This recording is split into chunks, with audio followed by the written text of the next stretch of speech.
ছোট্ট বন্ধুরা, চলে এসেছি ঈদ উল ফিতরের আরেকটি মুভি নিয়ে। মুভিটি হলো দম, দামাদম মাস্তে Qalandar.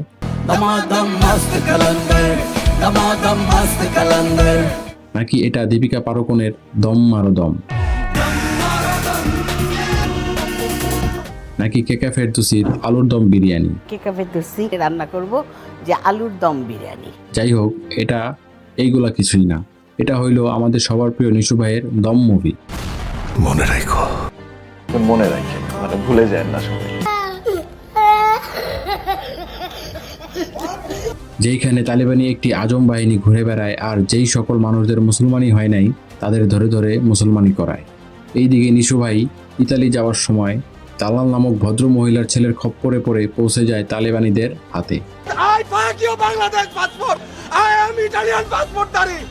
I have your Bangladesh system. পিরাইয়া Nishu ভাইয়ের তলামলা ফাড়াইয়া দেয়। সে পালানোর চেষ্টা করে কিন্তু লাভ হয় না।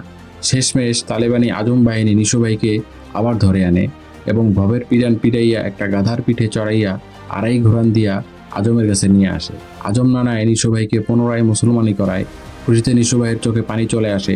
তারপর নিশু ভাই গোসল করে 2 রাকাত নফল নামাজ পড়ে এবং তালেবানিদের জন্য দোয়া করে। এইদিকে কেরিয়াপু না চেরিয়াপু, চেরিয়াপু না কেরিয়াপু নিশু ভাইয়ের মুসলমানির কথা শুনে গাট্টি পোস্কা নিয়ে রওনা দেয় এবং সেও 2 রাকাত নফল নামাজ আদায় করে। অন্যদিকে চঞ্চল চৌধুরী এই কাহিনী দীক্ষা নিশোরে বলে, কি করছস বলো, তুই তো আগে থেকেই বাংলাদেশি মুসলমান, তারা তো আবার মুসলমানই দিছে। এই কথা শুনে নিশু ভাইয়ের ভিতরে প্রতিশোধের আগুন জ্বলে ওঠে। তখন সে প্রতিশোধ নেয়।